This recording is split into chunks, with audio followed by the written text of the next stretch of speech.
Amém?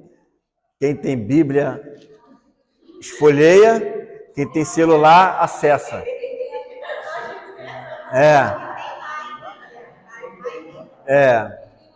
Quem tem iPhone, iPhone. Quem tem a Bíblia, iFolha. Mateus 12:46.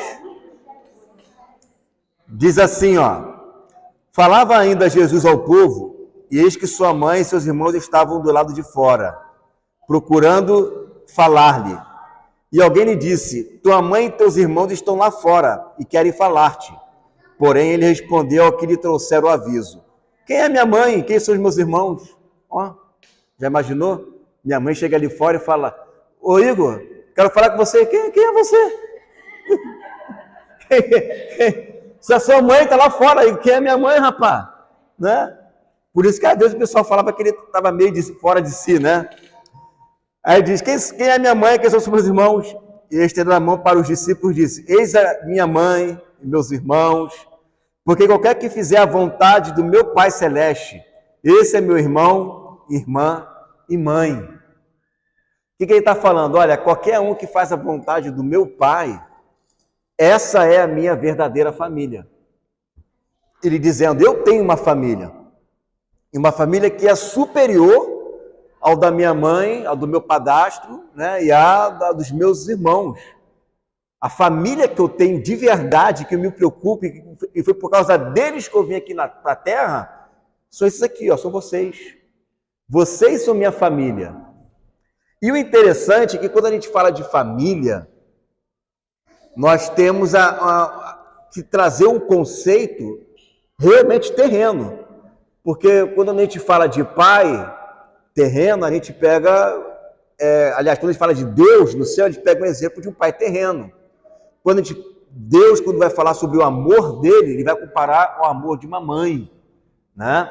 Então, quando vai falar de irmãos, é família. Então, a gente tem que pegar esses exemplos na terra para entender algo que é superior no céu. E quando a gente fala de família, isso o apóstolo Paulo ele vai dizer aqui, em Efésios 3,15, ele vai dizer, do qual toda a família nos céus e na terra toma o nome, Efésios 3,15. Então, de fato, existe uma família.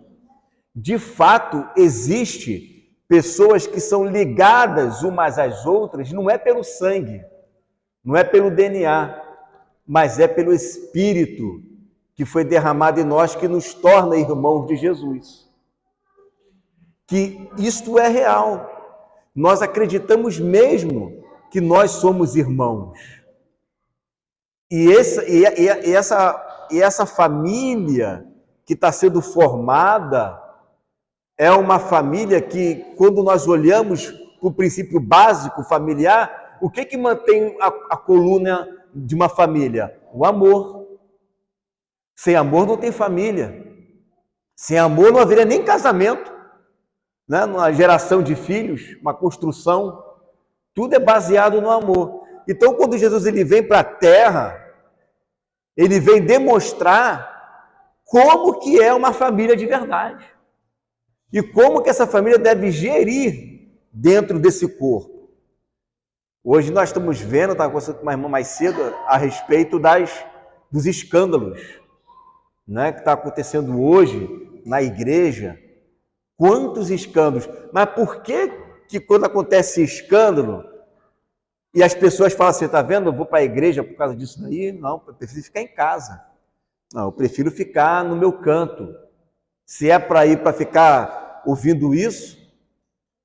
E por que eles falam isso? Porque nós cobramos o quê? Santidade. Nós somos o primeiro a cobrar o quê? Saia do pecado. Aí quando a corda arrebenta para o nosso lado, aí vem o escândalo e o pessoal que tanto fala de santidade são os primeiros que pecam, né? Mas por quê? Porque Jesus nos ensinou a sermos família que ama o próximo. Então, a questão do amar é algo que deve ser pregado sim. Mas quando a pessoa não vive, aí o mundo cobra dela. Aí os cristãos cobram dela. E aí até Jesus vai cobrar dela. Porque esse tipo de comportamento de falar e não viver gera escândalo, gera farisaísmo, afasta as pessoas dela. Por que tem muita família aí que às vezes a gente fala assim, eu na casa da minha prima, na casa de fulano, ela só fica falando mal de mim. Ah, quando eu precisei de ajuda não me ajudou, só me liga para mim quando é para pedir ajuda. Isso acontece... acho que é 100% das famílias, né? Mas por que a pessoa tem esse senso? Ela tem esse senso porque ela está dizendo o seguinte, ela é a minha prima, ela é a minha irmã, então ela tinha que ter mais consideração por mim, porque nós somos uma família. A própria palavra família já é forte. Essa palavra já gera um sentimento de injustiça. Nós somos família, ela é minha família, ela é minha irmã. Ela não pode fazer isso comigo. Você vai fazer isso com a sua mãe, ela é a sua família. Se a gente consegue ter esse senso para a nossa família carnal, que dirá espiritual, que é eterna? Que dirá espiritual que foi gerada pelo sangue de Jesus? E aí eu vejo o apóstolo João falando o seguinte, ó, em 1 João, abra aí 1 João, que eu vou ler uns 4 textos de 1 João. Eu vou ler um, aí explico, depois eu leio o outro, aí explico. Aí já deixa aberto aí 1 João. Porque 1 João ele vai falar de família, só que ele vai falar de outras palavras. Mas o foco aqui é família. Capítulo 1, a gente vai subindo de capítulo, tá? 1 João, capítulo 1, versículo 6 em diante diz assim: se dissermos que temos o quê? Comunhão. O que é a comunhão? A comunhão é o resultado de pessoas que se amam. Não tem como uma pessoa ter comunhão se ela não ama. Já pensou? Ah, cara, eu te amo tanto, eu não quero estar contigo, não. Então não tem.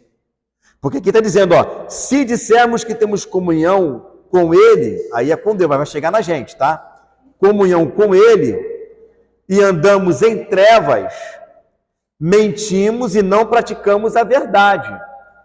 Ah, eu sou uma pessoa de oração, sou uma pessoa que lê a Bíblia, eu sou uma pessoa que sou cheio da revelação, eu sou uma pessoa que carrega a Bíblia debaixo do braço e vou todo domingo para a igreja, mas eu ando em treva.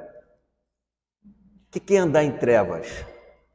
E vai continuar dizendo, mas se andarmos na luz como Ele na luz está, temos comunhão uns com os outros. E o sangue de Jesus Cristo, seu Filho, nos purifica de todo pecado. Então, a comunhão que eu tenho com Deus, ela reflete na comunhão que eu tenho com os irmãos.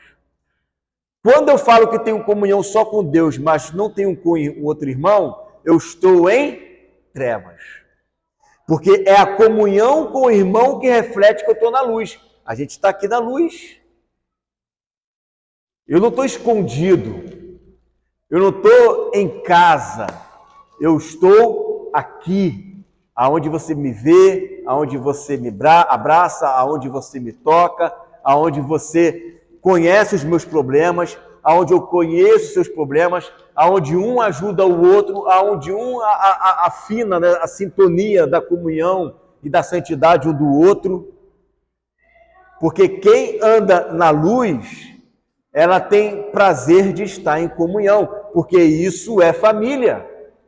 Tem uma família no céu e tem uma família na terra. Não está separado, não está longe, está todos juntos na comunhão. Quando eu peguei o exemplo da família da terra para você ver como é que é.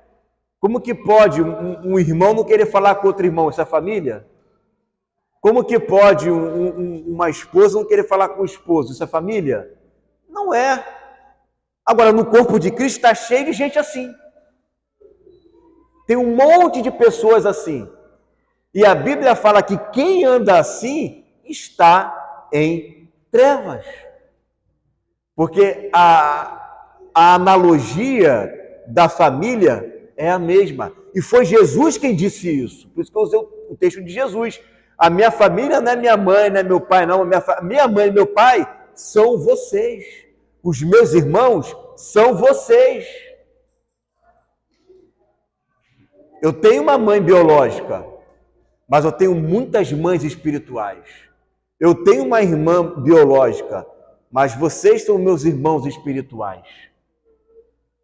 E eu não estou aqui por causa da minha irmã biológica, e nem por causa da minha mãe biológica. Mãe biológica, irmã biológica, pai biológico, Jesus falou, se alguém amar mais o pai, a mãe e o irmão do que a mim, não é digno de mim.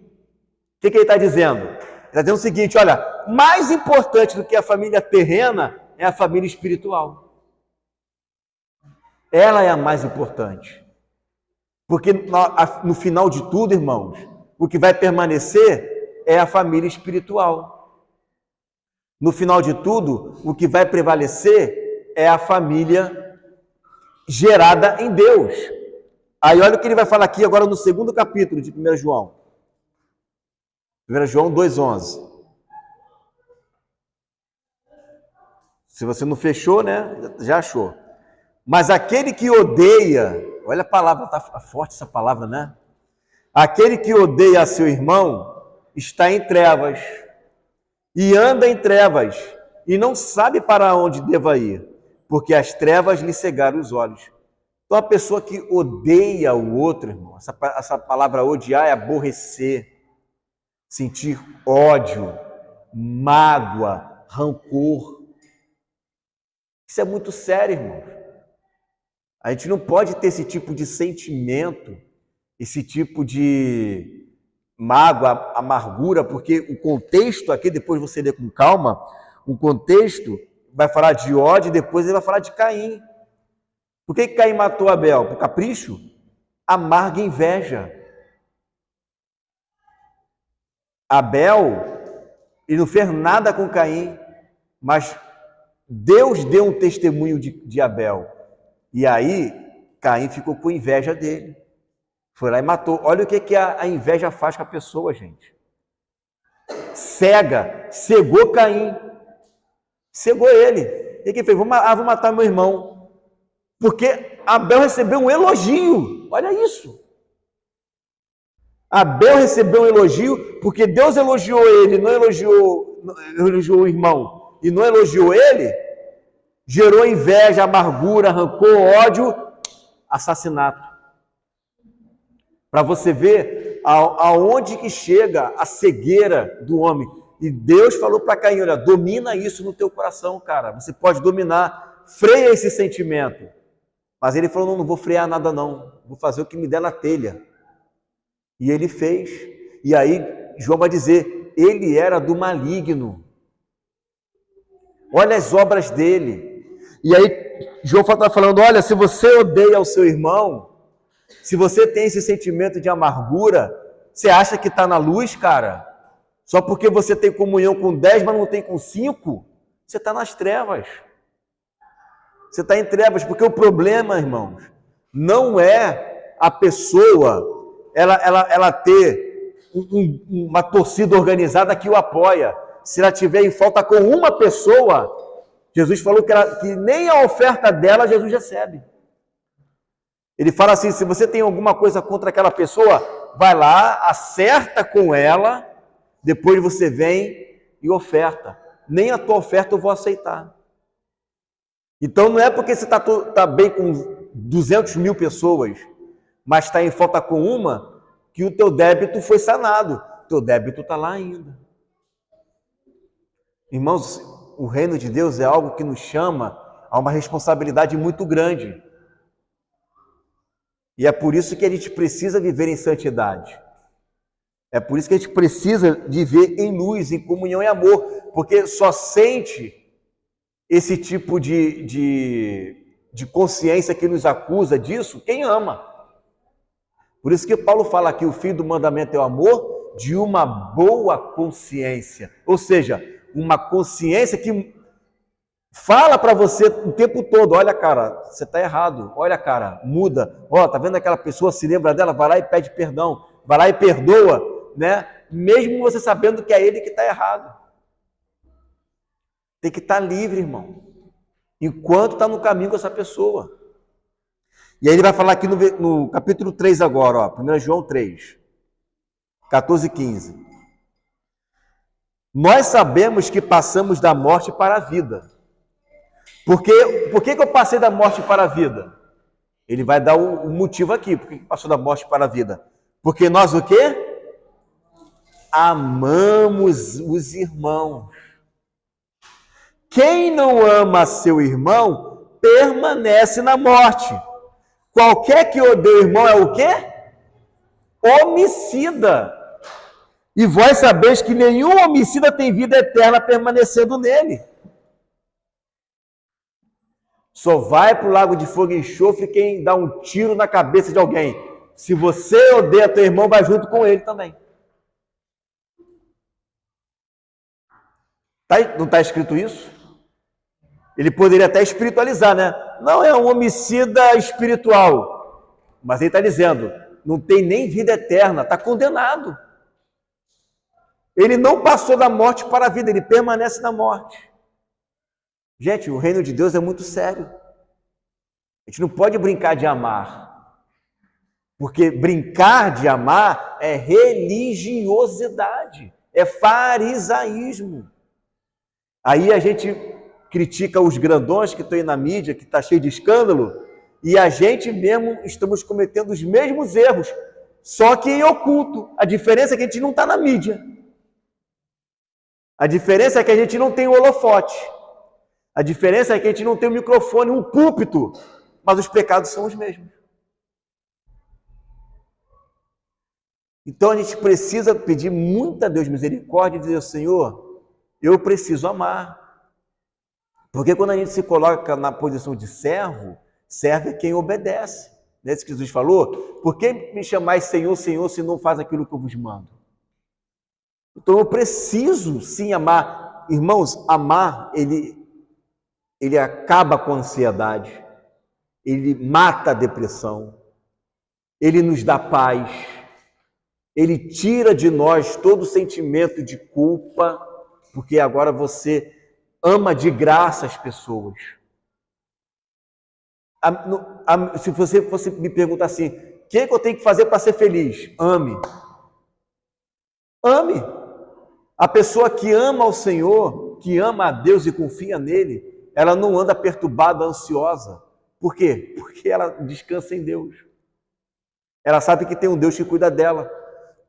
Ela sabe que o Deus que cuida dela disse na palavra que um filho de Deus jamais vai mendigar o pão.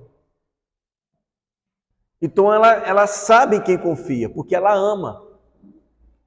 Então o melhor caminho para curar a depressão, o melhor caminho para curar a mágoa, o rancor, viver em paz, como diz lá no Salmo 4:8, em paz também me deitarei e dormirei, porque só tu, Senhor, me fazes repousar em segurança.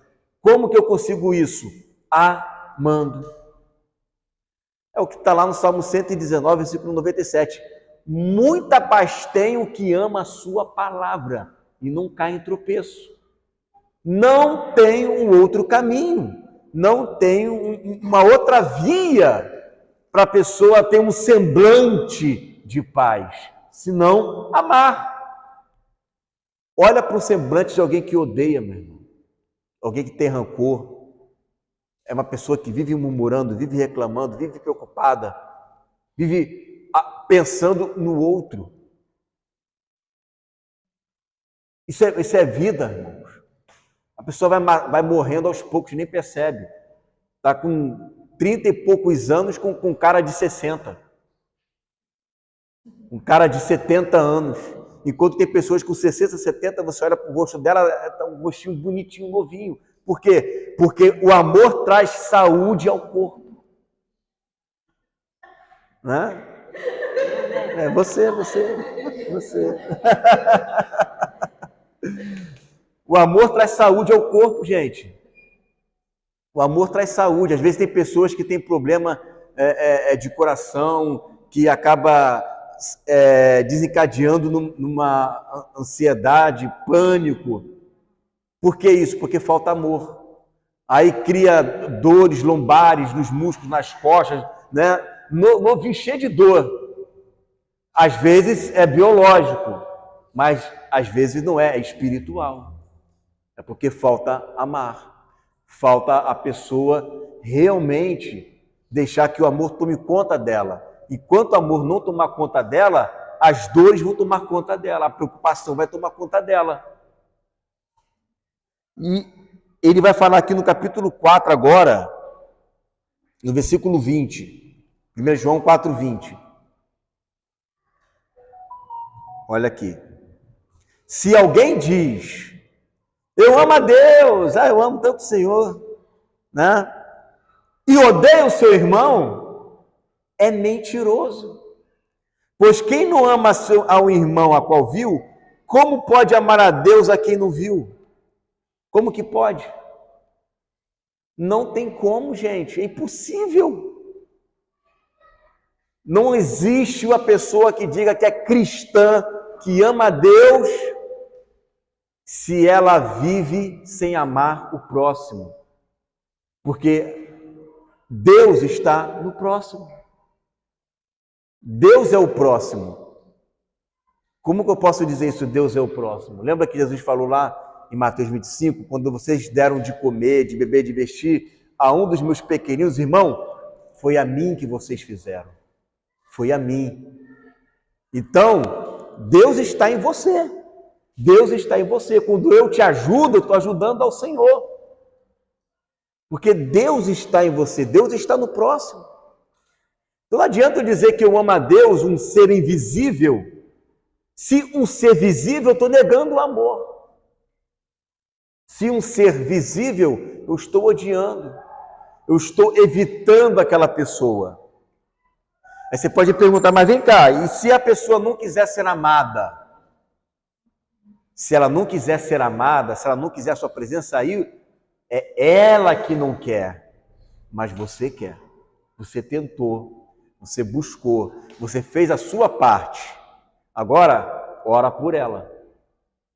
Você vai orar por ela. Foi isso que Jesus nos ensinou, irmãos. Jesus falou assim, lá em Mateus capítulo 5, na bem-aventurança, ele vai dar vários mandamentos ali. Um deles é que a vossa justiça venha a exceder a dos escribas e dos fariseus, senão de nenhum modo entrarei nos reinos dos céus.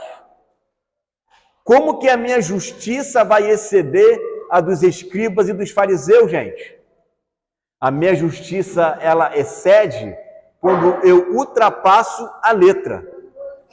Boa noite, irmã Paz. Quando eu ultrapasso a letra. A letra não adulterarás. O que é a justiça que excede a dos fariseus?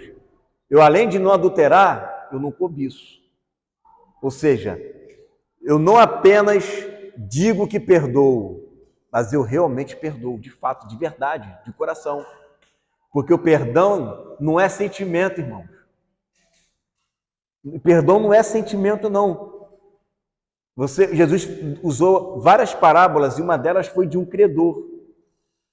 Você imagina, uma pessoa está me devendo R$1.000. Primeiro que Jesus falou, a ninguém emprestei esperando de volta. Já começa por aí. Tá? Não empreste esperando de volta. Sabe por que Jesus falou isso? Não emprestar esperando de volta? Porque ele quer que você não deposite a sua confiança nele, mas em Deus. Porque se você emprestar e esperar de volta, você vai contar com ele. E aí você vai depender dele. Quando, na verdade, Deus quer que você sempre dependa do Senhor.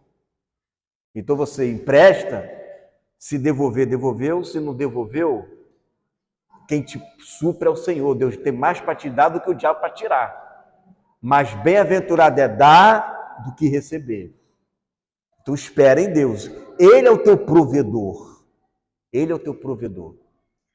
Então, Jesus, ele usou parábolas de credor. E ele vai usar essa parábola para falar de perdão. Então, se uma pessoa, de repente, me emprestou R$1.000 e eu estou precisando desse dinheiro, eu vou falar assim, cara, vou te perdoar, pode ficar com esses R$1.000. Eu estava cheio de vontade de ficar com esses R$1.000. Caramba, você não sabe o quanto que eu estou com vontade de ficar, mas pode ficar com ele, pode ficar, viu, filho? Pode ficar, tá? Eu estou precisando aqui, mas pode ficar. Eu estava com vontade de perdoar, eu não estava precisando do dinheiro, mas eu perdoei a dívida. Perdoar é isso, é zerar, mesmo que eu quisesse ficar com dinheiro. Quem não quer dinheiro, gente? Eu quero, mas eu perdoei, né? Então ele vai usar essa parábola para dizer que o perdão é assim. Às vezes a pessoa, ela não precisa desse perdão, ela precisa de uma correção, mas você vai lá e vai agir de misericórdia, você vai lá e vai perdoar ela. Assim que é o perdão, irmão. Existem 3 palavras: justiça. O que é justiça? É eu fazer àquela pessoa aquilo que ela merece. É justiça. Graça. É eu fazer aquilo que ela não merece. Ninguém merecia o amor de Deus, mas a graça de Deus nos alcançou. E a misericórdia é eu não fazer o que ela merece. Então, às vezes, a pessoa merece uma série de coisas ruins, mas você vai lá e vai agir de misericórdia, você vai perdoar ela. Aí, quando você pedir... Não.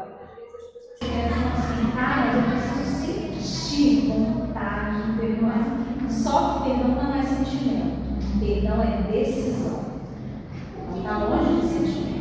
Então eu não preciso sentir para eu poder perdoar, eu preciso tomar uma decisão de perdoar. Por quê? Se eu fizer isso, eu vou estar livre de vários problemas, né? E o perdão, ele é uma escola da vida. Eu vou terminar, tá, gente? O perdão, ele é uma escola da vida. Como é que é essa escola? É o que a Francine falou, decisão. Então, eu estou te usando como exemplo porque você está do meu lado, tá? Então, o Diego está ali, né? Aí ele me faz o mal. Aí, pô, sacanagem que ele fez comigo, meu irmão. Se não se faz com ninguém, não. Perdoar ele. Eu estou aqui na ponta da faca, mas eu vou perdoar ele, né? Aí ele vai e me faz de novo. Já estou mais calejado, né? Pô, de novo, cara, tá de brincadeira, né? Pô, não sei o que, vou lá e perdoo. Aí na terceira, ele vai lá e eu fico assim, pô, mas Jesus falou que é 70 vezes 7, né? Aí eu tenho que ir lá, perdoo de novo. Na quarta, na quinta, o perdão, ele é assim mesmo, desse jeito mesmo, não adianta falar com ele não. Esse cara aí, rapaz, não adianta não, eu só oro por ele só. Agora eu só fico, antes eu ficava irado, agora isso aí eu dou risada, esse cara aí, rapaz. Deixa ele para lá, ele me conhece, esse aí é assim mesmo, né? Não tem jeito não, vamos orar por ele, né? Para Deus fazer uma obra na vida desse rapaz aí, né? Sabe por quê? Aquilo que no início foi difícil, o amor se torna, praticidade, agora você perdoa como se isso fosse um estilo de vida. Agora é estilo de vida, amar, perdoar, é estilo de vida. Porque quando você toma a decisão de amar e de perdoar, você está no seu cérebro condicionando ele a um comportamento. Por isso que o arrependimento é aqui. É na nossa mente. Transformar o vosso pensamento, a vossa mente, o raciocínio. Você está transformando. Você está treinando o seu coração a ser um amor em pessoa. Então, no início foi difícil, no início foi complicado, né? É um treinamento que você está matando a sua natureza, porque tem gente que fala assim, né? Eu nasci desse jeito, eu sou desse jeito, eu sou sanguíneo, eu sou colérico, eu sou não sei o quê. Não, você é Jesus. Você tem que ser semelhante a Jesus. Né? Se for para ficar igual velho homem, então não precisava vir, tem que torcer para ter um tipo sanguíneo bom, né? Tem que torcer para ter. Né? E não é assim. O mandamento de amar é para o sanguíneo, é para o colérico, é para não sei do que, é para não sei o que lá. É para todo mundo, senão é seletivo, né? Quem é colérico? Não, você está liberado, você não precisa amar não. O próximo, né? O sanguíneo. E você cira muito rápido. Não, você pode continuar cirando. Claro que não. Isso é natureza pecaminosa que todos nós temos, que tem que fazer morrer, que tem que matar. Cada um tem uma sua pedrinha no sapato para poder esfarelar aquilo dali. Cada um tem as suas dificuldades. Um tem uma dificuldade para perdoar, o outro tem para ficar calado, a área do outro é fofoca, a área do outro já não é fofoca, já é uma inveja que tem do vizinho, o outro é que não consegue segurar a língua. Cada um tem um problema numa área. O que a gente tem que fazer? Senhor, me liberta disso. Eu quero ser como o Senhor é.